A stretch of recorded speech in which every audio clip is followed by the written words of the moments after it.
All right. Welcome everyone. Bienvenue tout le monde. Welkom iedereen. This workshop will be held both in English and in French. So we still have the translator services available, so please make use of them if you need them. I will make my introduction in English, but for the rest I will speak in English or in French, depending on who I address on the panel and in the public. So welcome to this very last workshop of the day. I know we're all quite tired, so I'm happy to see nonetheless that we have still many people here. So this workshop we will be talking about transitional justice coalitions. And for anyone who works on transitional justice, they will be well aware of the central role that civil society plays in enabling transitional justice. They've played historically a key role in so many different ways. They play a key role in documenting human rights violations and in preserving them until the time when transitional justice mechanisms can be implemented. They play a role of representation and of giving voice to the experiences of victims and communities. They have a role in mobilizing communities to demand justice, in carrying out advocacy work, in monitoring transitional justice mechanisms, in participating in negotiations about the establishment of transitional justice mechanisms, in particular to ensure that these mechanisms are victim-centered, and there's a whole host of other roles that civil society organizations play. Now, what we've also seen is that there is increasingly in the field and practice of transitional justice a big emphasis placed on the need to build and to work through coalitions of civil society organizations. And there's, of course, clear advantages to that, which I don't need to explain to you because they're self-evident. But for those who operate in practice, they will also be well aware that there are significant challenges that come with working through coalitions of civil society, and also some fundamental questions that should be raised about this near automatic reliance on acting through civil society coalitions for transitional justice. And there are three that I would like to highlight here because they will come up in, I think also they will be highlighted by our four speakers, but they can also orientate the debate afterwards. And one challenge often is that there is an insufficient questioning from the outset of what exactly is the objective pursued through the setting up of coalitions, civil society coalitions for transitional justice. Is it to carry out advocacy? Or is it in order to pool resources together? Is it in order to engage in knowledge sharing or some other objective?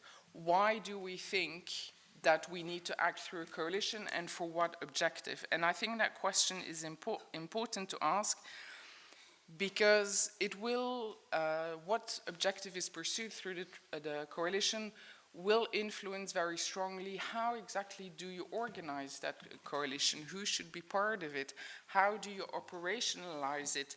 Also, should that coalition, should we aim for it to be sustainable over the long term, or do we see it more as an ad hoc coalition and that we accept if the objective is a very specific time-limited one, then we only set up a coalition for a strict amount of time, and we're not so much focused on ensuring that the coalition can work for 10 or 20 years.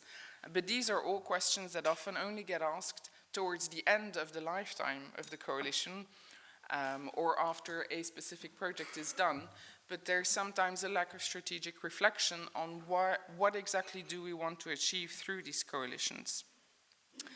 A second element, and that is one that obviously comes to my mind in this context and also reflecting on the work that we do as Avocats Sans Frontières, is what is the role of external actors in supporting such coalitions of civil society organizations.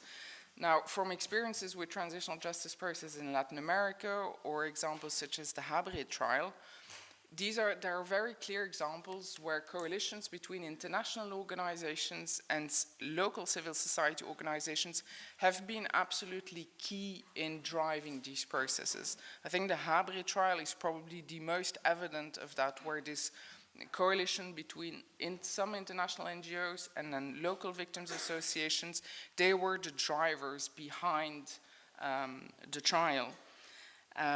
But there's also challenges that are involved in having such coalitions between international NGOs and local NGOs.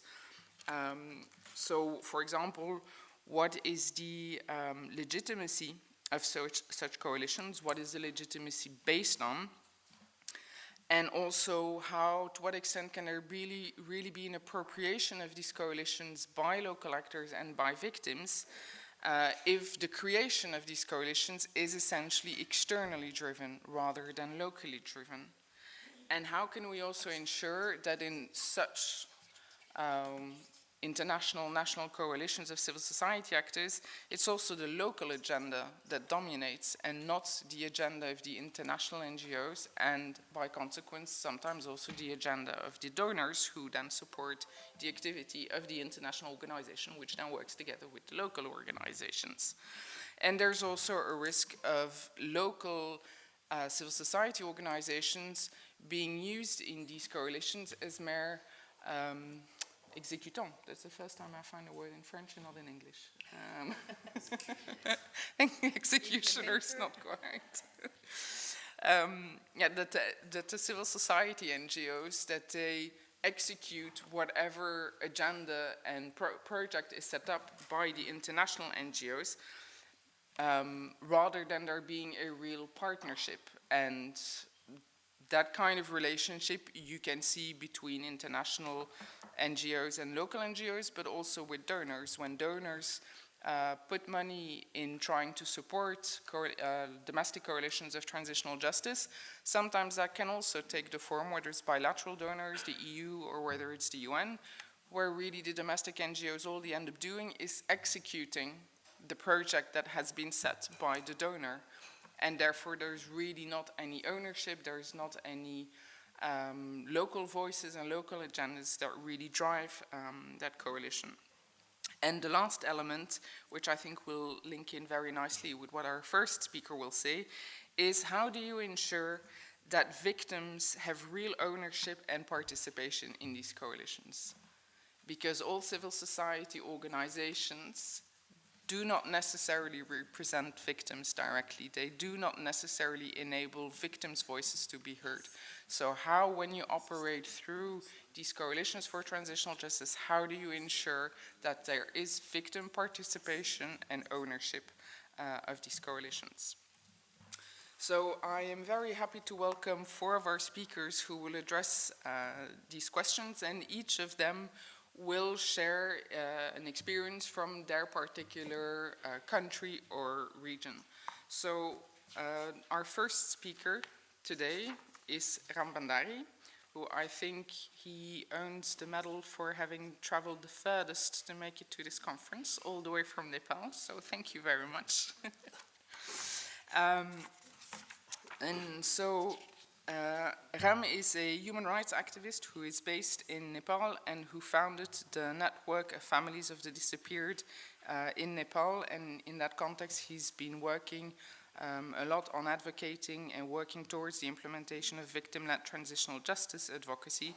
And he has also been a leading force in setting up the Innovus network, which is an association or a coalition which expressly aims to empower and to ensure there's local ownership of justice and transitional justice processes and debates by victims themselves.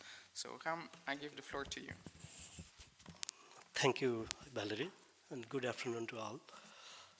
Let me introduce first, she already mentioned, I'm a founder of Network of Families of the Disappeared in Nepal, and co-founder of International Network of Victims and Survivors of Serious Human Rights Abuses. It's called Innovus in short form. And so I have been involved in this sector, working from the field for more than 20 years now. I'm myself a victim activist and survivor, actively involved in making grassroots movement for victims' rights and also building coalitions at different levels. My work started at the grassroots as an activist in my community and with other victims and activists. The work at the national level in Nepal and now at the international level has been driven by the understanding that addressing the needs of victims and survivors in my community involves being present in the capital and on a global stage. This was driven by the need to be part of coalitions. I think there are some drivers, key drivers behind this coalition I was involved. In the context of Nepal, I and other activists felt together a need of coalition to address transitional justice advocacy, what needs to victims in Nepal that cannot be addressed locally. The first is accountability. The state is unwilling to act. Therefore, we need external pressure to make them accountable. Transitional justice in Nepal, driven by a global transitional justice discourse that is not victim-centered. And we need to act to change that notion for victims in Nepal and elsewhere, that and what I believe. Why do international non-government organizations need local victims to be a part of their coalitions, kind of civil society organization coalitions, and other coalitions?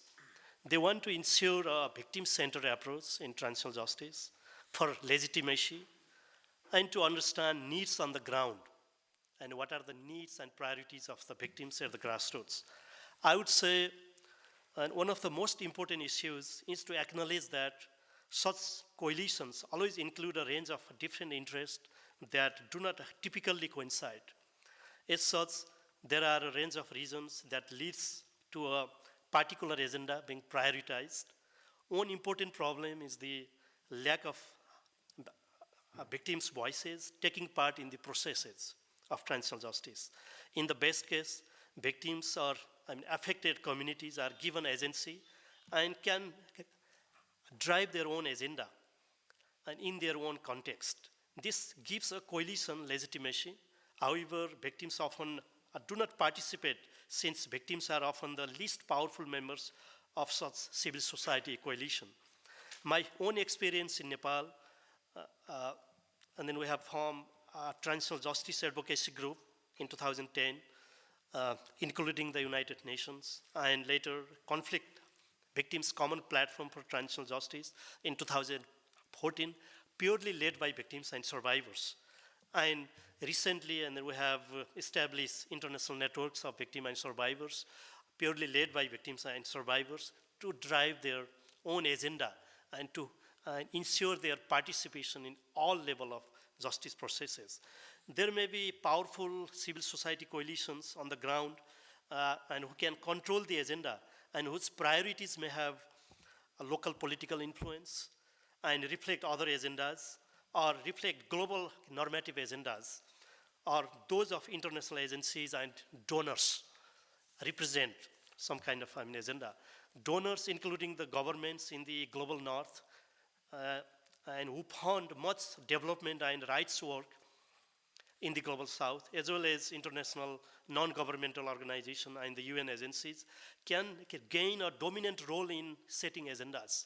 That what we experienced at different settings. Their agenda will typically claim to be normatively rooted in international law, but may also reflect their own national political agendas or internal agendas of the international organization that they represent, leading to a technocratic influence as well. The overlying factor in creating viable coalitions really should be that all participants understand that are stronger together. A strong voice for victims and survivors and local people can give a contextualized understanding of needs and their conditions, as well as legitimacy locally and internationally. Most actors understand that the participation of victims should be at the central. However, victims often lack resources of all sorts, technical, financial, political, and others. And national NGOs and international actors can assist the victims to bring those these to adequately the table, as such these coalitions can be and stronger, forcing the drive to rights-based change, both in a single national or sub-national context, but also on the issues that require a regional or global responses. An important role for such coalitions, like International Network of Victims and Survivors, is to link a range of local actors who and would not otherwise be able to share experiences and support each other in other ways. For such coalitions to be effective and for them to navigate the often extreme power differentials that exist and that they sometimes subsume, they will need a strong normative foundation to their mission. This means not only global legal rights norms, but also norms of participation, norms of local ownership, and victim-centrism. The latter can imply the need to resist representation as much as possible and allow victims to represent themselves. This should be part of the capacity building process integral to any such coalition. Dilemmas around funding will have to be negotiated where most funding is brought in by internationals, but the agenda needs to be set by local victims. And in the international network case, in our perspective, we have created a set of international locals, like people like myself, who come from a particular context. I'm from Nepal, and represent myself and other victims on a global space. People like me are translators, seeking to speak both local language of needs and struggles, and the global language of international law and global advocacy.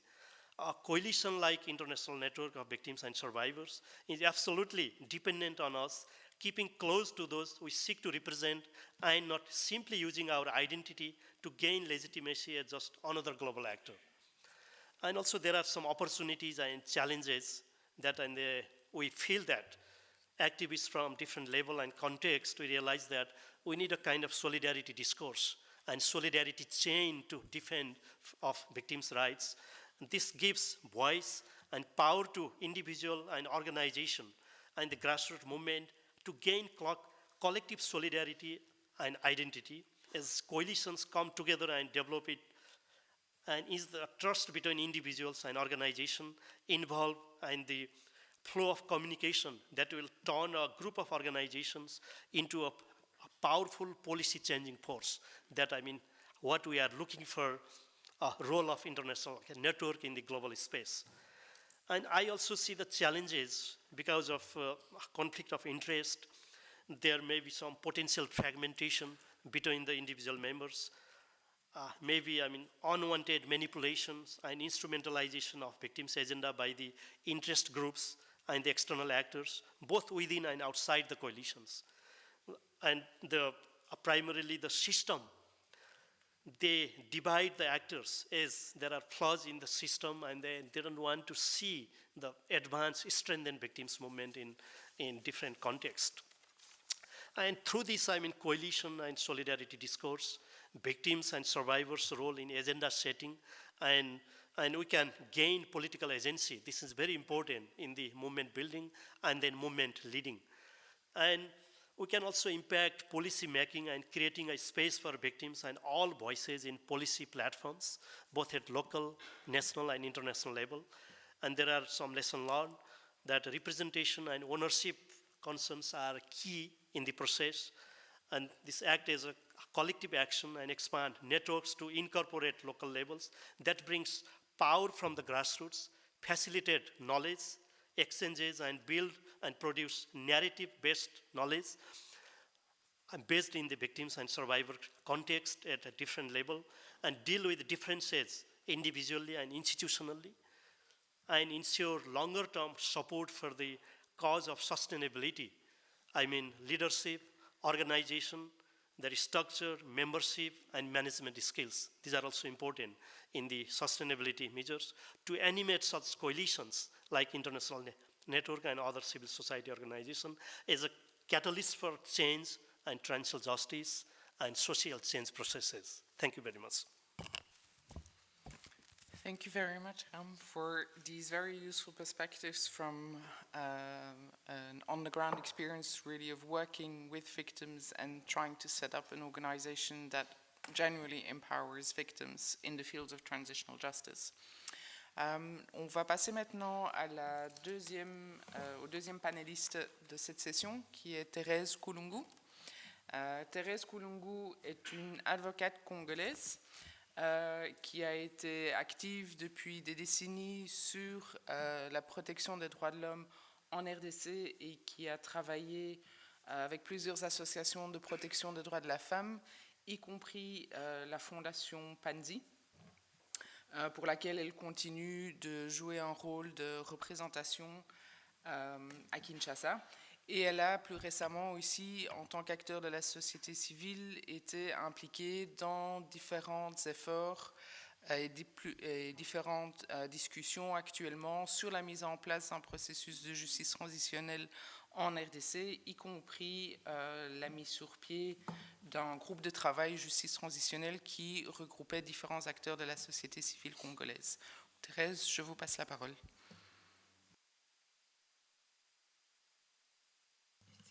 Ok. Merci beaucoup pour la parole. Comme vous le savez, que la justice transitionnelle s'applique dans un pays qui sort des conflits armés, des guerres, d'une dictature, ayant occasionné plusieurs violations des droits de l'homme et des droits internationaux humanitaires. Le Congo, mon pays, inclut en son sein toutes ces caractéristiques, sauf que mon pays est encore en guerre. Dans certains pays et dans certains coins de notre pays, notamment à l'est de la République du Congo. Malgré les conflits qui perdurent, la population et surtout celle affectée par ces conflits réclame justice, vérité, réparation, paix, développement. C'est pourquoi tous les acteurs, entre parenthèses, société civile, gouvernement, les habitants, les victimes, gouvernement, et même la communauté internationale sont unanimes sur la mise en place du processus et des mécanismes holistiques de justice transitionnelle. Alors, pour commencer avec l'expérience de la société civile, suite à la pression, donc on venait de célébrer les 10 ans d'anniversaire du rapport Projet Mapping qui était publié par le haut-commissaire aux droits de l'homme qui a brossé 617 incidents pour une période de 10 ans. Alors, le président de la République, lors de la 43e session du Conseil des ministres, a réaffirmé la nécessité de la mise en place de justice, des mécanismes de justice transitionnelle au niveau national en vue de faire face au lourd héritage de violences dans les pays. C'est à l'issue de cette réaffirmation qu'en date du 6 au 7 mai, que la société civile, en œuvrant sur la justice transitionnelle, parce que la société civile est plurielle, s'est coalisée à un groupe de travail sous l'impulsion du Bureau conjoint des Nations Unies aux droits de l'homme.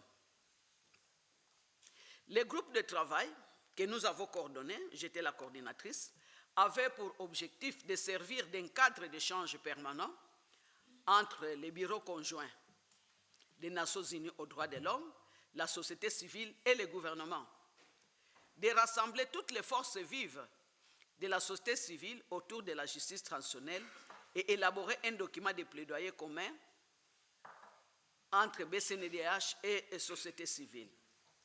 Alors, un plan opérationnel fut retenu, donnant priorité à la sensibilisation et renforcement des capacités sur la justice transitionnelle.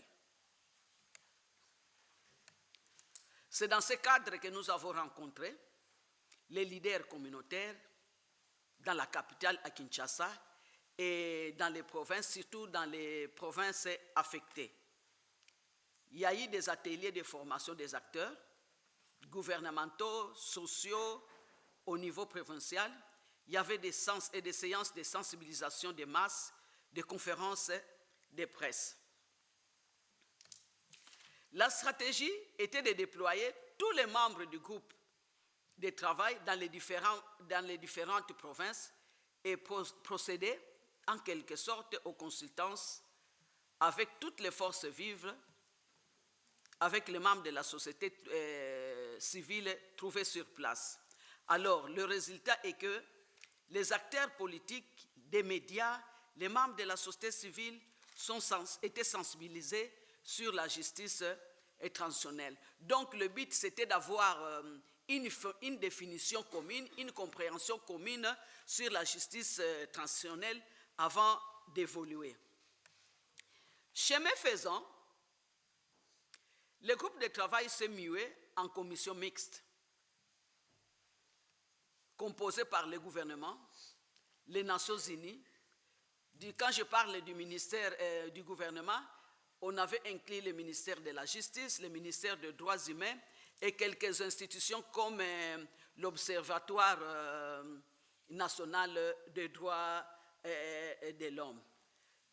Le ministère des Droits humains avait le lead sur la justice, disons sur le processus de la justice transitionnelle. C'est comme ça qu'au mois de février de cette année, on a fait un lancement officiel de consultations nationales qui ont eu lieu dans 4 provinces choisies.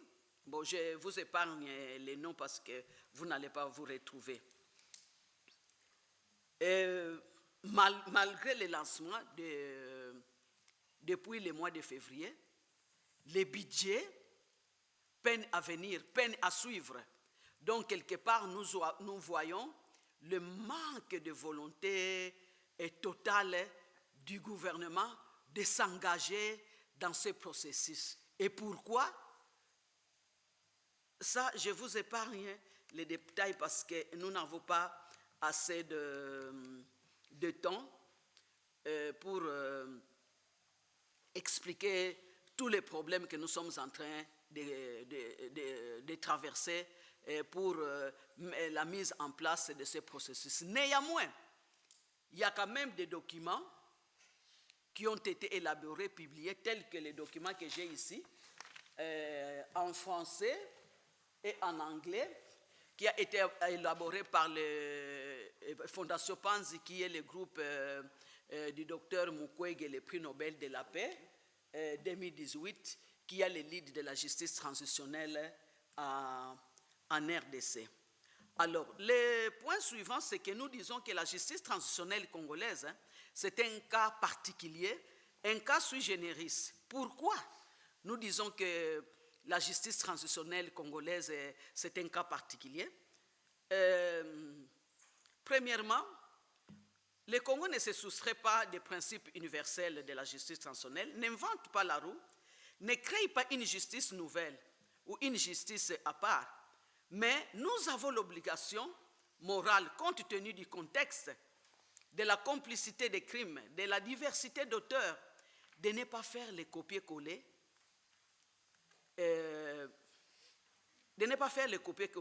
car les crimes qui se commettent un peu partout sont différents des uns des autres. Les causes aussi sont différentes des unes des autres. C'est le cas, par exemple, du Congo central avec les massacres de Bundu-Dia Congo. C'est le cas du Kasaï avec les massacres qu'il y a eu, les conflits Kamouina Sapu, où des experts des Nations Unies ont péri d'une manière un peu floue. Le cas de Yumbi, et puis le reste, l'Est de la République, la guerre qui a duré ou qui continue, qui a commencé depuis bientôt maintenant plus de 25 ans, un quart de siècle. Et c'est ça qui nous a amené, voilà. La particularité de la justice transitionnelle congolaise réside à l'immensité, sur l'immensité de son territoire. Parce que le Congo, la RDC, c'est un sous-continent avec ses 2 345 410 km², avec répartis en 25 provinces qui sont des États sous d'autres cieux et presque 450 tribus avec des cultures différentes, sans compter l'économie nationale dévastée par la guerre. C'est comme ça que dans l'unanimité, que ce soit la société civile, que ce soit le gouvernement congolais, que ce soit même la communauté internationale, on a décidé pour décentraliser la justice transitionnelle. C'est-à-dire quoi? On commence, disons, chaque province, et il y a une particularité des conflits. Chaque province, et il y a une particularité d'auteurs qui sont internes, qui sont régionales, qui sont internationales, et de causes différentes, on a pensé à décentraliser dans un premier temps ces processus. C'est pour permettre que ces processus soient plus proches de la population et que la société civile soit plus proche des victimes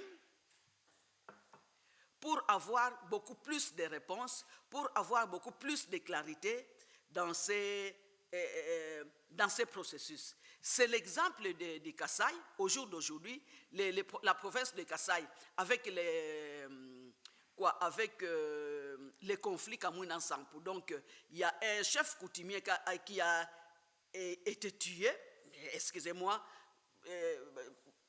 les causes sont un peu floues, mais c'est par le gouvernement, qui a embrasé toute une province. Ça a commencé dans une province et les conflits ont été élargis dans d'autres provinces. Il y a eu des tueries, des massacres pendant un bon bout de temps.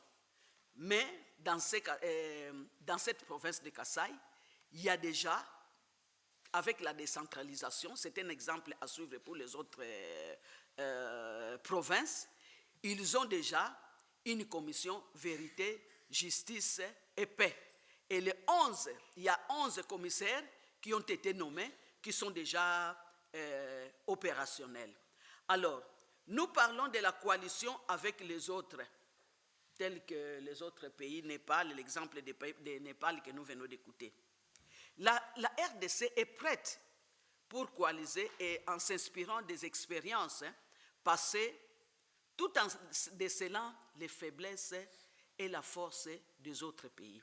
J'avais dit au début que nous avons l'obligation de ne pas faire les copier-coller, mais nous allons nous inspirer des expériences des autres en décelant les faiblesses et les forces. Les points faibles seront pris en compte et appliqués selon les contextes congolais, et les points faibles permettra d'éviter les erreurs.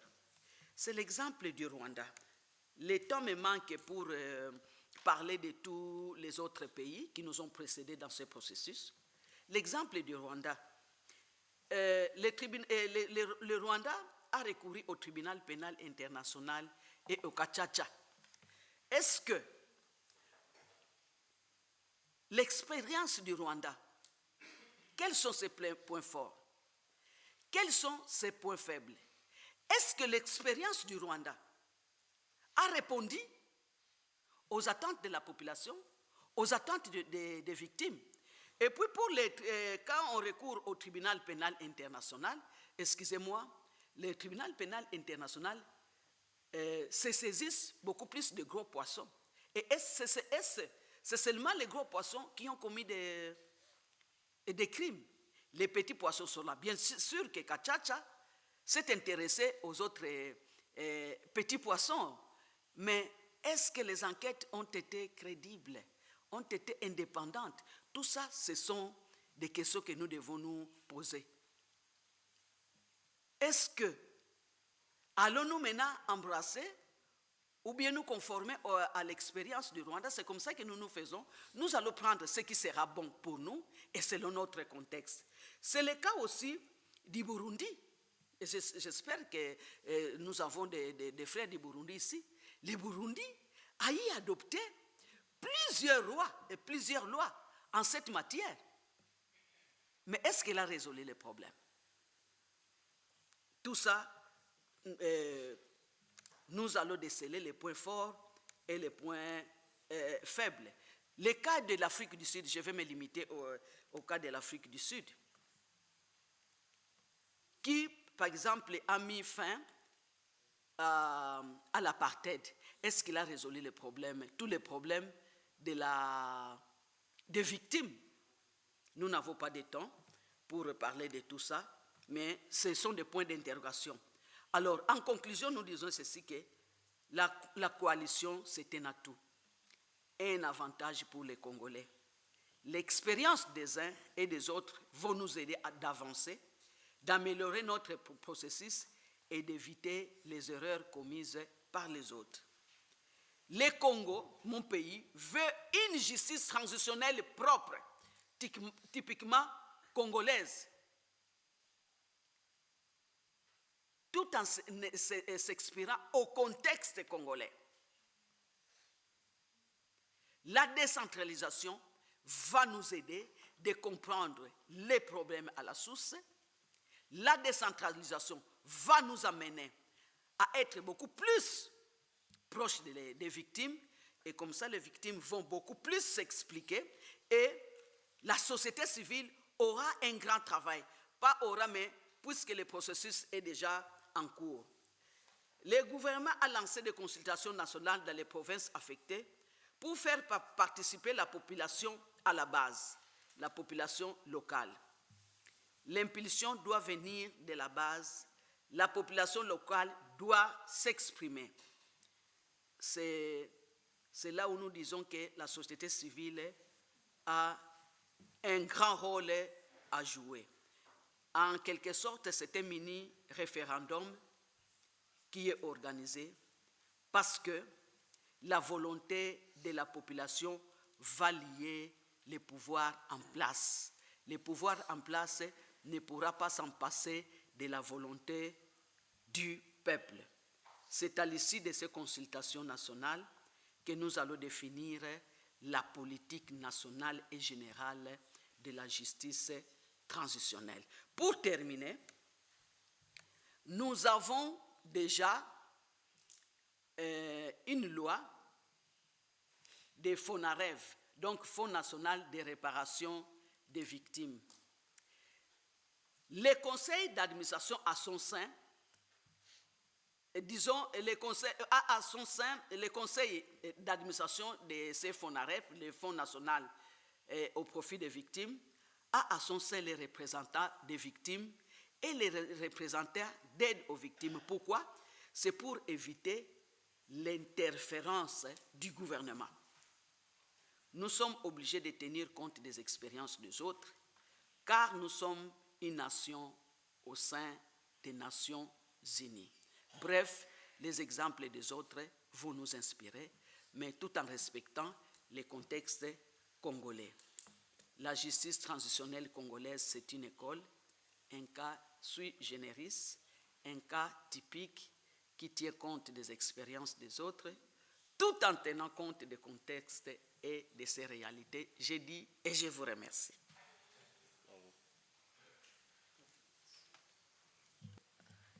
Merci beaucoup, Thérèse, pour le partage de cette expérience en RDC.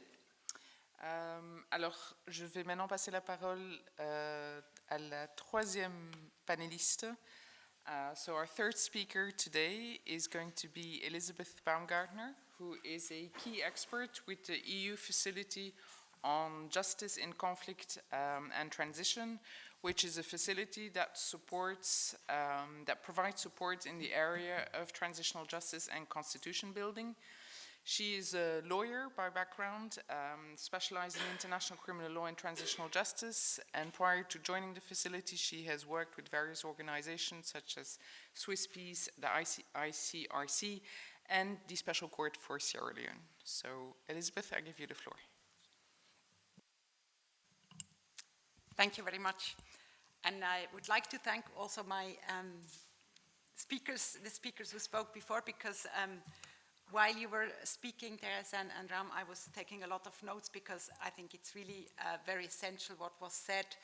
And I was asked to bring in a bit more the perspective of third parties supporting or working with coalitions, civil society coalitions, and also a bit the donor perspective. Although our facility is not a donor as such, we are very closely working with the EU as one of the big donors also in the field of transitional justice. And we are also trying to help the EU in their funding of transitional justice. So it's very important what we just heard and to take this into consideration. And it was very useful for me to hear you. It has been mentioned coalitions have a lot of advantages in contexts where transitional justice is contested, and I think it's in most contexts where there is a transitional justice process, it is contested. It's dangerous to work in this field in many contexts, and coalitions also give some kind of protection to the individual organizations. They strengthen the voice of the individual organizations, and they help to join forces, of course, and that's also where we come to the support, both financially but also at an organizational level, to have one secretariat and to have one point of access is helpful, but it also has its dangers, and you mentioned them before. And of course, for donors, it's very helpful to have one secretariat, maybe in the capital, one access point, one point where you can discuss budgets and where you know the budget is handled. So that's from a third party or a donor perspective, obviously has very practical advantages. But it also has its dangers, and they were mentioned. Are you sure that the Secretariat is really representing all the organizations? Is the coalition representative? Are you sure that organizations that might not be represented in the capital are also heard? That victims' organizations are heard? And how do you make sure as a donor or as a third party that this is really happening? So I think it's very, very important to hear your experiences also with donors and working with international organizations, and to take that into consideration when we plan actions. And we all know there are problematic aspects in international funding, especially with regards to transitional justice processes. The forming of coalitions, processes of transitional justice are long-term, and you all know the funding of international organizations, including the EU, is often short-term, and it's not in accordance actually how it works in the field, how coalitions are formed. Forming a coalition, it's not something you do according to a log frame, where you, in 2 months, you have that many meetings and then the coalition is formed. No, that's not how it works. And I think it's important also to explain this to donors and to make sure that this is somehow reflected in the planning of international fundings, of actions, of projects, that it's not something that you can just plan easily because it has its ups and downs, and it's negotiated. So these are aspects that we very much have to take into consideration and to listen very well to your experiences in your contexts. Now, looking more at concrete transitional justice mechanisms and actions, of course, one important aspect also is how formal transitional justice mechanisms linked to civil society coalitions.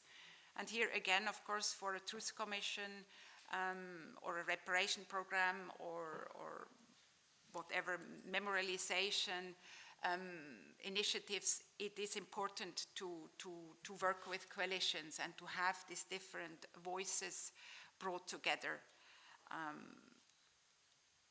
Also coming back to the aspect of the role of national and international coalitions, where international organizations are working in coalition with national ones. I think it had been mentioned by Valerie, there are a lot of risks in this, and we see that in the field.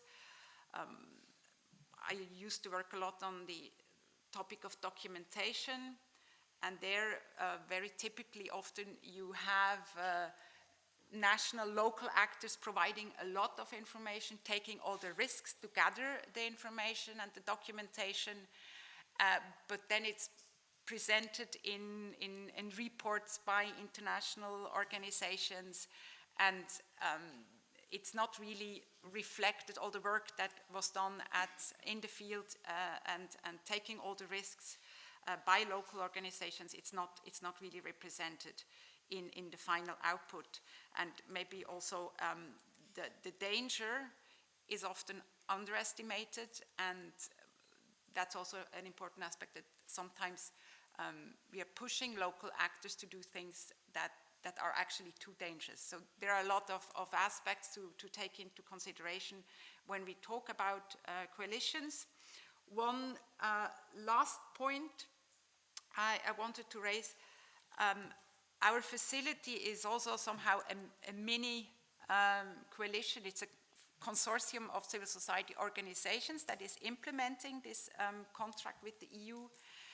And I think it's an important advantage of our facility that we can use the networks, the local networks that were formed in long years of work in different contexts of our consortium members. And I think there's a bit of a tendency of international donors to give contracts to consultancy offices who do not necessarily have these coalitions and these networks behind them that civil society organizations have. So there is this layer of who are the implementers also of funding contracts, and how are they, what kind of networks do they have, how are they based in local contexts, and do you have in these consortiums that are implementing these contracts also local actors? We do have one organization, a Colombian local actor, but we could have much more local organizations in this consortium and this implementing contracts. So it's also something to reflect up and to make sure that we really get to the local coalitions and to the local organizations.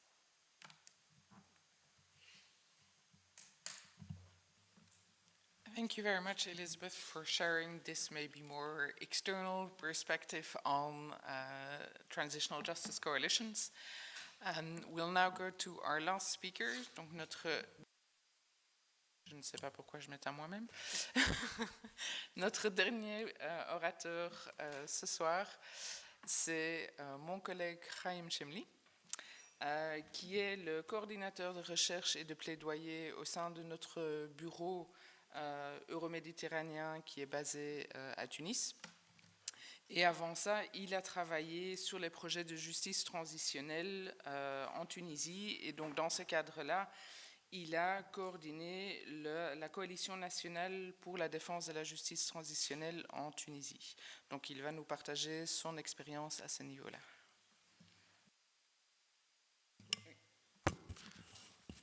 Bonjour, bonsoir. Tout d'abord, je voulais remercier tous les speakers à ma droite et à ma gauche, parce qu'en effet, il y a beaucoup de retours d'expérience qui se croisent. Juste un petit point technique et logistique. Est-ce que Chantal, tu pourras défiler les slides quand je te demande, s'il te plaît? Merci. Je vais essayer de lire de ces moniteurs. Mais en effet, on a une présentation à faire pour l'expérience tunisienne. Je voulais tout d'abord commencer, sans rentrer dans les détails du contexte actuel tunisien, mais rebondir sur les paroles de maître de Thérèse.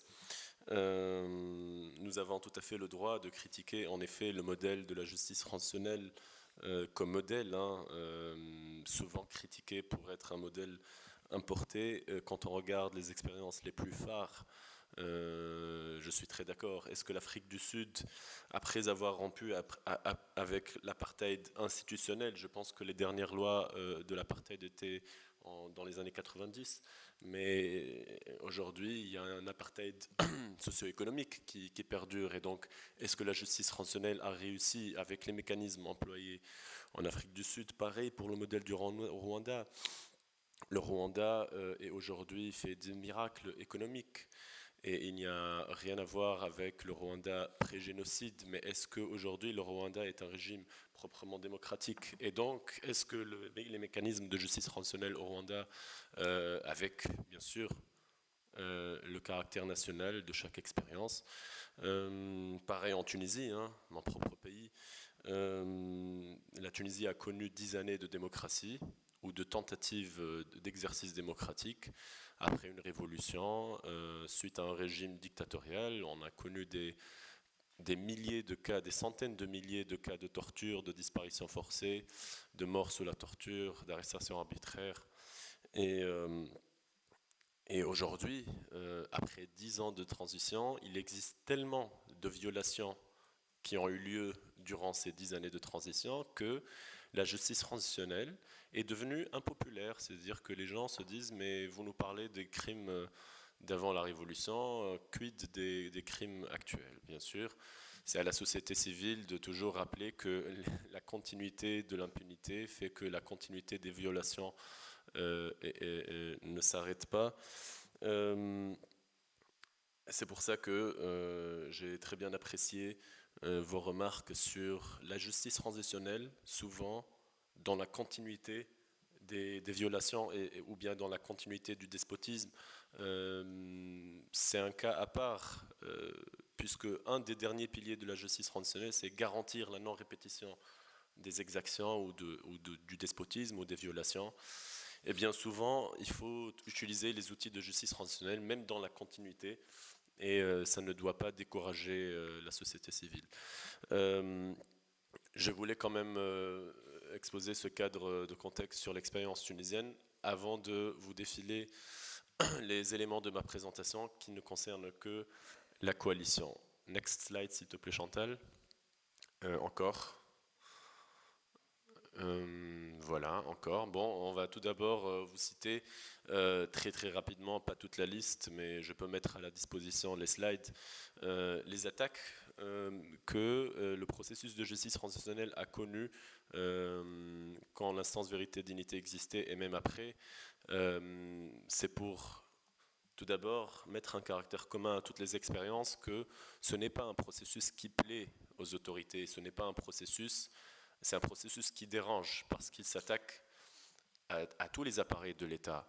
Et là, j'ai colorié en jaune les principales attaques au processus quand, entre autres, l'instance vérité-dignité existait. On a ici le plaisir d'avoir Madame Sembe Sedrine dans la salle. Je parle sous son contrôle, qui était la présidente de l'instance vérité-dignité, ou la commission vérité tunisienne, entre 2014 et 2019. Je suis sûr qu'elle pourra enrichir le débat avec des questions plus tard. Mais l'État a bloqué l'accès d'informations à plusieurs institutions publiques à cette instance. Le ministère de l'Intérieur, la justice militaire, le pôle judiciaire ont refusé de collaborer avec cette instance, de lui donner les archives de la police politique. Il y a eu trois tentatives de projet de loi de réconciliation alors que la loi sur la justice transitionnelle, nous avons une loi organique sur la justice transitionnelle, avait un mécanisme de réconciliation. Mais le président de la République, à l'époque, avait son propre projet de réconciliation, alors qu'il y avait un mécanisme établi selon une loi. Je cite des détails peut-être qui peuvent vous paraître futiles, mais les membres et les commissaires de l'IVD étaient exclus de la liste des protocoles, du protocole officiel. Certains de leurs membres se sont fait retirer leur passeport diplomatique. Les décisions votées au sein de cette commission ne se publiaient pas dans le journal officiel de la République tunisienne, et je pense que même la nomination au tout début du mandat de la présidente n'a vu le jour qu'après plusieurs mois dans le journal officiel. Next slide, s'il te plaît, Chantal. Pour le mécanisme de réconciliation, le ministère des Domaines de l'État en Tunisie a soumis à cette instance près de 700 dossiers où l'État était victime pour des dossiers de corruption, puis on a retiré la majorité. Le même ministère a annulé ou retardé près de 900 réunions de réconciliation avec des hommes d'affaires ou des femmes d'affaires qui pouvaient bénéficier des mécanismes de réconciliation économique. Et j'en passe, en plus des cabales médiatiques et même le pouvoir législatif à l'époque n'a pas pourvu les postes vacants au sein de cette commission, ce qui a causé des polémiques sur le quorum d'activité. En tout cas, voilà. L'atmosphère générale n'était pas du tout favorable à ce que cette instance finisse en bonne et due forme ses travaux, et je pense que ça aussi c'est commun à tous les pays,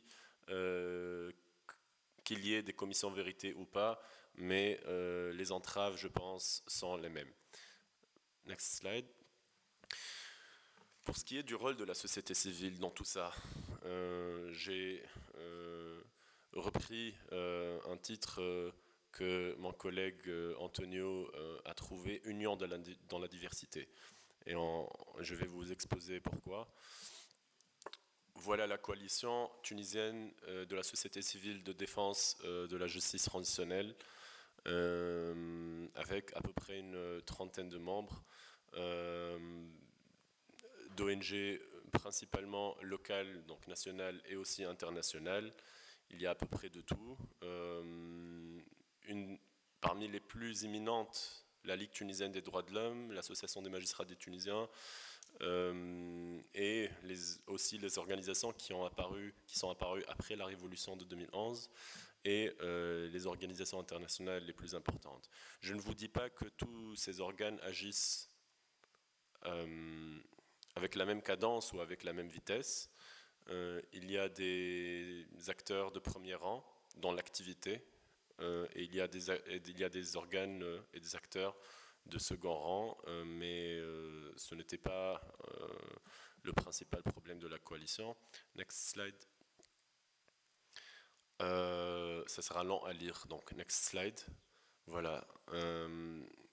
Quelques données biométriques sur la coalition tunisienne. Je vous demande pardon, je vais essayer de lire de l'écran. Comme je vous ai dit, elle a été créée en 2016, elle regroupe 30 organisations, 18 organisations sont locales et nationales, pour 12 organisations internationales. La formalisation de la coalition ne s'est faite qu'en avril 2019 avec la formulation d'un manifeste commun, d'une charte et d'un règlement intérieur en avril 2019 et en juin 2019. C'est-à-dire qu'après constatation qu'il y avait des tentatives d'intrusion au sein de cette coalition, des organisations qui ne pensent souvent pas, je ne veux pas dire ne pensent pas comme nous, mais ne croyaient pas vraiment en la justice transitionnelle. Et après moult soubresauts, la coalition a décidé, après 3 ans de son existence, la nécessité d'établir une charte de valeurs communes et un règlement d'intérieur assez strict pour l'adoption de nouveaux membres et potentiellement l'exclusion de membres. Toutes les décisions selon cette charte se prenaient par vote et au sein de réunions plénières présentielles. Le coordinateur historique de cette coalition a été tout d'abord historiquement Avocats sans frontières. Les premières réunions se tenaient au sein de la Ligue tunisienne des droits de l'homme et les premières discussions ont été sous l'égide du Haut Commissariat des droits de l'homme. La mission globale de la coalition, selon la charte, est de revitaliser les efforts de la société civile afin d'imposer la justice transitionnelle sur l'agenda politique, parce que l'agenda politique était interdisait quasiment de débattre de la justice transitionnelle et de défendre les dispositions de la loi 53/2013, c'est la loi qui instaure la justice transitionnelle, et application des mécanismes de la justice transitionnelle pour accompagner la transition démocratique. Next. Très rapidement, je vais essayer de le faire comme ça, en tout cas ici. C'était en 2016, en novembre 2016, que la coalition a vu le jour avec le premier congrès national sur la justice transitionnelle. C'était le premier congrès qui a réuni des organes qui ne se rencontrent jamais, des acteurs hétéroclites, afin de soutenir la fin des travaux de l'instance Vérité-Dignité.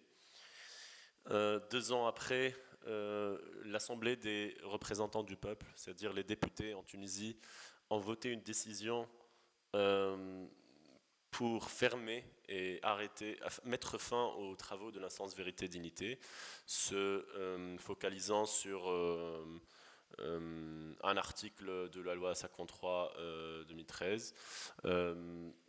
Mais la société civile a trouvé un accord avec le ministre. Là, je vais me tourner ici. La société civile a trouvé un accord avec le ministre des Droits de l'Homme à l'époque pour prolonger le mandat de l'instance Vérité-Dignité d'1 an afin que l'instance publie au moins son rapport final et global, qu'elle continue de transférer les dossiers en justice parce que cette instance était quasi-judiciaire, elle pouvait instruire les dossiers, et de publier un programme de réparation.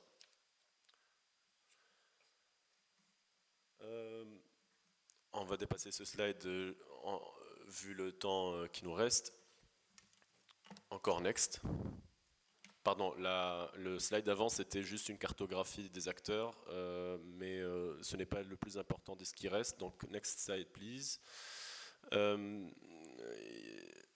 Ceci est une petite analyse SWOT de la coalition en termes de force, faiblesse, opportunités et risques. Les principales forces de la coalition étaient le partage des mêmes valeurs au sein de tous les membres de la coalition, parmi lesquels il y avait beaucoup de victimes. Et je voulais ici parler de l'importance de la victim ownership, de l'appropriation par les victimes de leur lutte, la mise en commun des objectifs, qui était à l'époque la publication du rapport de l'IVD au journal officiel comme reconnaissance de l'État des droits des victimes. Le dénominateur commun entre les gens qui formaient cette coalition, c'était le militantisme, et aussi l'appropriation par les victimes, comme j'ai dit, le victim ownership. J'ai mis le victim ownership comme force et aussi comme faiblesse, parce que, comme menace, parce qu'il se trouve que ça doit être discutable, l'appropriation par les victimes du processus est aussi une arme à double tranchant. Je vous fais un petit retour d'expérience. Il ne faut pas, selon moi, selon mon humble expérience, il ne faut pas que ça se transforme en une appropriation totale et aveugle que par les victimes des objectifs de la justice transitionnelle, puisque souvent,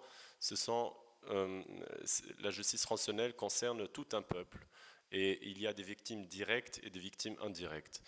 Et il est essentiel d'établir des liens de confiance entre les groupes de victimes qui s'organisent et les ceintures de sécurité, c'est-à-dire les autres organisations qui ne sont pas des victimes directes, mais qui sont des organisations de droits de l'homme, de droits humains, et qui peuvent aussi guider les victimes pour arriver à leur objectif de réparation, de justice et de vérité. Donc c'est pour ça que c'est une arme à double tranchant. Il faut éviter cette espèce de, entre guillemets, communautarisme.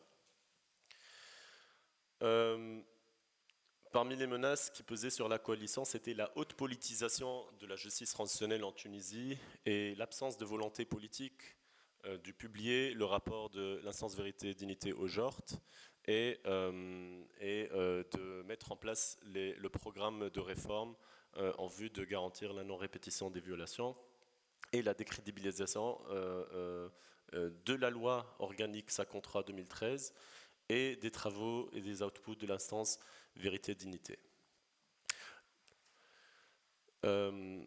Ceci est un statut Facebook, mais c'est un communiqué, c'est le dernier communiqué que la coalition a publié sur Facebook afin de demander expressément à l'État tunisien de publier le rapport au journal officiel de la République tunisienne. Après ce communiqué de quelques jours, le rapport a finalement été publié au JORT après plus d'1 an d'attente. Next slide, parce que je vous ai fait les chiffres. La loi organique exige l'État de publier le rapport au journal officiel. L'instance Vérité et Dignité a délivré son rapport au public en mars 2019. Sa publication au JORT, au journal officiel, ne s'est fait qu'en juin 2020. Il y a à peu près 18 mois de différence. Et j'ai fait le calcul avec mes collègues et nous avons trouvé que la coalition a publié pendant ces 18 mois 15 communiqués. Pardon, il y a écrit 15 mois, mais il faut 15 communiqués. 15 communiqués appelant à la publication du rapport de l'instance Vérité et Dignité au JORT. C'est-à-dire que c'est à raison de presque un communiqué publié chaque 1 mois et demi. Et ça m'a stupéfait moi-même parce que je dirigeais la coalition et je n'ai pas calculé ce chiffre. Et la première conclusion qu'on peut tirer de ça, c'est qu'il faut travailler dur et il faut être résilient dans la résistance. Il y a un exemple tunisien, un dicton qui dit « Doué mian qouberkha », mais ça veut dire que il faut perdurer pour arriver à ses objectifs. Mais bon. Next slide. Je pense qu'on va défiler rapidement quelques photos, puis aller à la conclusion. 0 minute. 1 minute, négociable. Ce sont des photos souvenirs de la publication et la remise du rapport de l'IVD aux instances officielles, mais les prochaines photos sont plus importantes. Chantal, voilà. Ça, c'est des manifestations que la coalition a fait devant le tribunal de première instance du KEF pour le procès devant la chambre criminelle spécialisée du KEF pour un militant de la gauche tunisienne qui a été torturé et tué sous la torture dans les années 80. C'est un militant communiste et ce sont des transferts réalisés par la coalition en dépit de la faiblesse des moyens financiers. Next slide. Très important de citer ici une autre victoire réalisée par la société civile. Il ne faut pas toujours se fier aux pouvoirs centraux, mais des fois la victoire se trouve dans les pouvoirs locaux. Dernièrement, un peu plus tard qu'il y a 1 an, la coalition a pu graver sur le marbre, là j'ai mis memorialization, le centre de détention où ce martyr de la gauche a été tué suite à la torture. Il y a un projet entre la coalition et le commissariat de droits de l'homme pour le transformer en un centre de mémoire. Et ce n'est qu'en collaborant avec les pouvoirs locaux qui s'échappent un peu à la politisation qui existe au centre de l'État que ce projet a pu voir le jour. On peut défiler les prochaines photos, Chantal. Si bien que, la photo précédente s'il te plaît, voilà. Si bien qu'il y avait un carnaval pour célébrer cet exploit et on était escorté par la police. La police qui jusqu'à aujourd'hui déteste les mécanismes de justice transitionnelle. Voilà la prochaine photo. Bon, ça c'est le memorial. Et le dernier slide, le tout dernier slide, pour des remarques conclusives et leçons apprises et suites. L'unité dans la division, la coalition qu'ont gérée comportait des gens du courant islamique, des militants de la gauche tunisienne, des panarabistes, de toutes les factions politiques, mais ils étaient toutes et tous victimes de l'ancien régime et voulaient arriver à leur objectif. Et c'était la clé de voûte des quelques victoires qu'on a pu avoir. La résilience dans la résistance, c'est aussi une autre clé de réussite. Les processus de justice transitionnelle sont impopulaires et il faut être résistant, il faut être résilient. Le victim ownership est essentiel, c'est la pierre angulaire du processus, mais il est discutable et il doit être vu au sens large, l'appropriation par les victimes directes et indirectes. L'innovation dans les actions, c'était peut-être notre faiblesse. On ne pouvait faire que des actions institutionnelles, des communiqués, mais des fois il faut think out of the box. Et enfin, les pouvoirs locaux peuvent être plus efficaces que les pouvoirs centraux. Nous avons réussi à mémorialiser un cas d'école, un cas de torture, en transformant un site de mémoire, quand on a décidé de collaborer avec les pouvoirs locaux plutôt que centraux. Merci et pardon d'avoir été long. Merci beaucoup, Chaim. Et merci aussi aux trois autres orateurs, Ram, Thérèse et Elisabeth. On a déjà largement dépassé le temps qui était prévu à l'agenda. Et on doit quitter la salle dans 3 minutes, si j'ai bien compris. Ce qui ne nous laisse pas vraiment beaucoup de temps pour des questions. Par contre, ce que je propose, c'est que comme il y a un cocktail à partir de 6 heures, je vous invite tous à nous y rejoindre et de prendre vos questions avec vous et de les discuter directement avec les collègues, avec les panélistes. Je pense que ce sera aussi plus agréable pour tout le monde. Et donc, sur ce, je pense que je vais fermer la session. Donc, please join me in thanking all the speakers for sharing their experiences with us.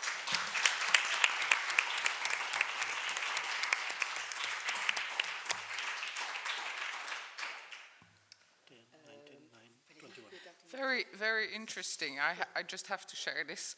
Ram has actually kept track way better than I did of the speaking times of everyone. And so the winner is Chaim with 21 minutes. Yes. And Elizabeth, 9. Very good, very good. Therese, 19. Very good as well. And Ram, exactly 10 minutes. So thank you very much. Tu peux éteindre ton micro.